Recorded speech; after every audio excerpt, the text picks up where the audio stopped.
Sa lahat ng planeta, may isang natatangi. Ito ang ating tahanan.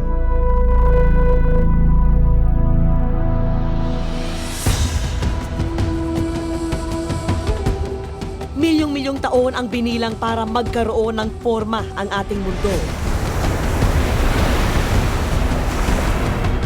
At maging akma para sa buhay. At hanggang ngayon, patuloy itong gumagalaw.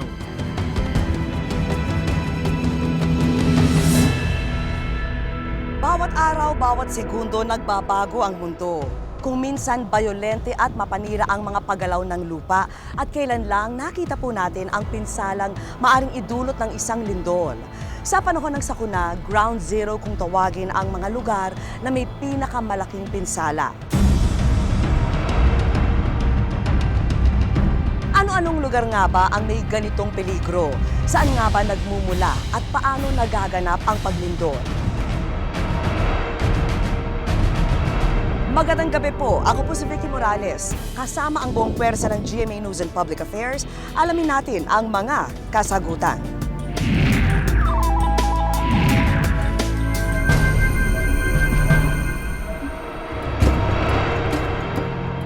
Sa pamamagitan ng iba't ibang puwersa gaya ng mga pagputok ng bulkan at mga lindol, nalikha ang lugar kung saan tayo nabubuhay. Sa video ito ng NASA, kitang-kita ang mga bundok na nabuo dahil sa pagbabangga ng mga plate noong unang panahon. Ang paggalaw rin ng mga plate o pinakamalalaking tipak ng lupa sa mundo ang dahilan ng pagkakaposisyon ng iba't ibang kontinente. At ang imaheng ito ay ang San Andreas Fault sa Amerika. Mula sa San Francisco, California, nag-uulat si Cara David. Ilan lamang ito sa mga litrato ng lindol na naganap noong 1868 at 1906 sa San Francisco Bay Area, dalawa sa pinakamalakas na lindol sa kasaysayan ng Amerika. Mga lindol na dulot ng dalawa sa pinakadelikadong fault sa California, ang 119-kilometer Hayward Fault at ang tanyag na San Andreas Fault. Ito ang isa sa pinakaimportante at binabantayang fault sa buong mundo.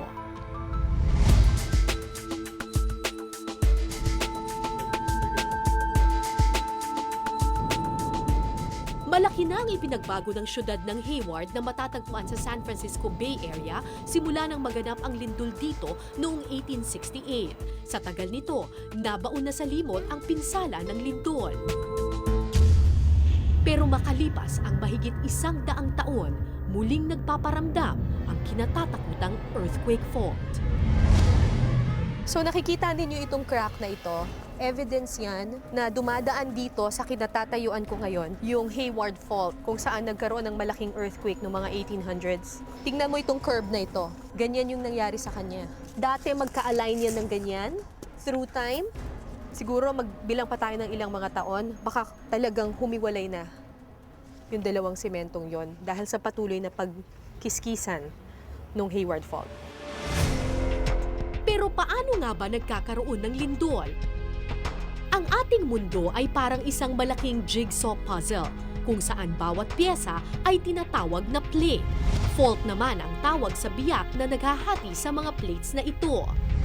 Sa High Pressure Rock Physics Laboratory ng United States Geological Survey o USGS, gumagawa ng maliliit na bersyon ng earthquakes ang mga sayentipiko para maintindihan kung paano at bakit gumagalaw ang mga biyak sa ilalim ng lupa. Natural earthquakes, they nucleate at great depth. Here in the laboratory, we can use the materials, like the rocks and minerals that may be present in a fault zone. Okay. And we can study them under controlled conditions. We can control confining pressure and fluid pressure. We can raise the temperature. We can duplicate all the conditions that may be going on in the earth. So i-demonstrate ko sa inyo kung paano nangyayari yung isang earthquake. Ito yung North American Plate. Ito yung Pacific Plate. Dito sa gitna, yung Hayward Fault. Lagyan natin siya ng tape. Ang mga plates kasi, nagmo-move siya constantly.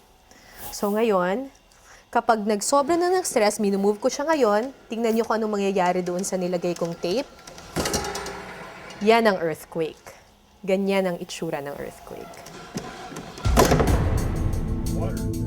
Pero gaano nga ba kalaki ang isang fault? Katulong ang USGS, hinanap namin sa Google Earth ang dinadaanan ng San Andreas Fault. Ang San Andreas Fault ang isa sa pinakadelikadong fault sa buong California. Isa itong aktibong fault na nagdulot na ng magnitude 7.8 na lindol noong 1906 at magnitude 6.9 na lindol sa Loma Prieta noong 1989. Base sa satellite images ng Google Earth, tumatagos ang San Andreas Fault sa halos buong San Francisco Bay Area at aabot pa hanggang Los Angeles, California. So the fault is under the water. Yeah, in that area. Let's turn off the LiDAR now.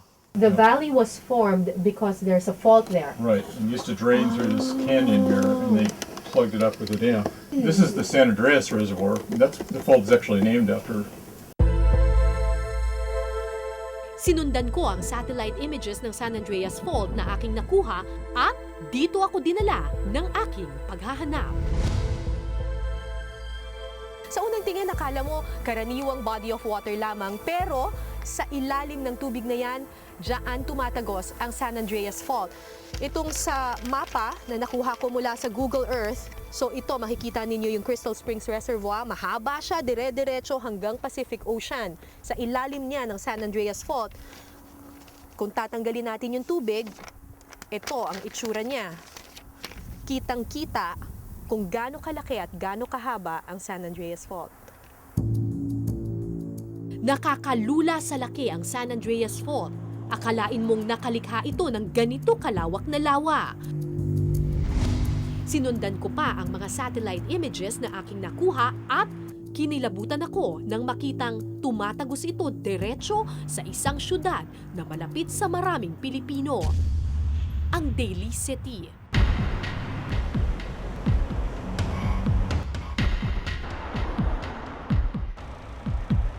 Sa dami ng mga Filipino store sa Daly City, hindi mo iisiping nasa Amerika ka. Ilang dekada nang itinuturing na tahanan ng maraming Pilipino ang syudad na ito. Noong April 18, 1906, naganap ang Great San Francisco Earthquake. Pumatay ito ng mahigit 3,000 katao. Ang nag-cause nitong earthquake na ito ay ang San Andreas Fault na siyang naghahati sa dalawang plates, yung North American Plate at yung Pacific Plate. Nagkikiskisan itong dalawang plates na ito. Ang kinatatayuan ko ngayon dito ay isang bangin dito sa Daly City na dinadaanan mismo ng San Andreas Fault. Mahigit 40% ng populasyon ng Daly City ay mga Pilipino. Teacher at residente ng Daly City ang Pilipinong si Malen Gutierrez. Aniya, kumpara sa Pilipinas, di hamak na mas preparado ang mga Amerikano sakaling dumating ang lindol. So, lahat ng bata dito na nasa public school. na nasa public school, Oo. alam how an Well, earthquake... dapat alam nila. Alam nila kung saan ang San Andreas Fault at the other faults, yung Hayward, San Gregorio Fault, Tinuturo sa mga Calaveras. bata. Kailangang ituro kasi nandun sa standards yan. At saka, kasi that's part of their everyday life. May simultaneous earthquake drill din taon-taon ng buong California. Ito ang The Great California Shake, kung saan sabay-sabay na nag-earthquake drill ang iba't ibang syudad. We are aware that we live in an area where an earthquake is bound to happen. Kung sa bahay nila, prepared ba sila? Like, do they have yung mga stock of whatever, yung mga kits na kung meron silang ganon, kung meron silang emergency plan. So ito, binibigay ito sa inyo? Binigay ito nung Westlake. management ng Westlake. Okay. Nung may-ari ng complex. The basics lang. Ang mga residente naman binibigyan ng mga libreng emergency kits. Meron itong lamang emergency water, emergency food, flashlight at kung ano-ano. Emergency food ration. Tapos may mga ano pa, puro tubig. Ano talaga is water. Ang daming tubig. Kasi nga naman, kapag may nangyaring earthquake or any disaster, hindi ka na makakakuha ng mga galon ng tubig, di ba? Okay. Tapos, ang ang advice pa nila, dapat you have money rin dito para you know, a certain amount of money. Tsaka yung medication mo. Like for example, ako, I have high blood pressure. Nandito dapat sa meron loob. din. Pero hindi ko pa nagagawa. So ito yung emergency survival blanket na pinamimigay sa kanila. It retains 90% of body heat. Kahit ganito kanipis tingnan. Tapos pwede siyang ground cover, pwede rin siyang signaling device for air support kasi ang kulay niya is aluminum. So madaling makikita. Mag-reflect. Pwede siyang mag-reflect, makikita.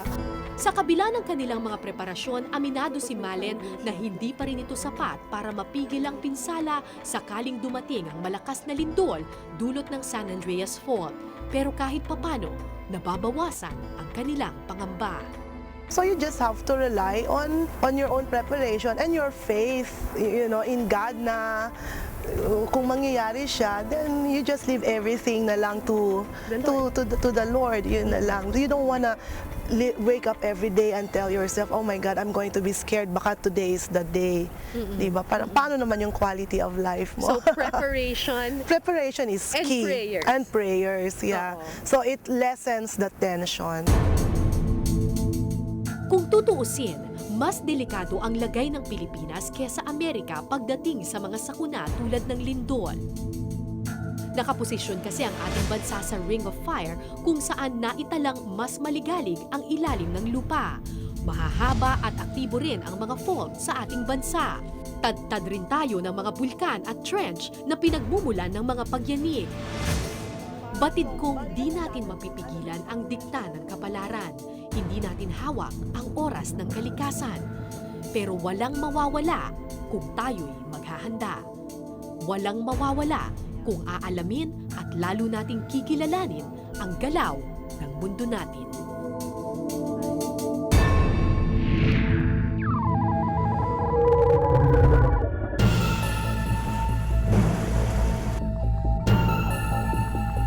Noong 1991, ang paggalaw ng Maraunot Fault dito sa Zambales ang naging tanda para sa mga dalubhasa na malapit nang tumutok ang Mount Pinatubo.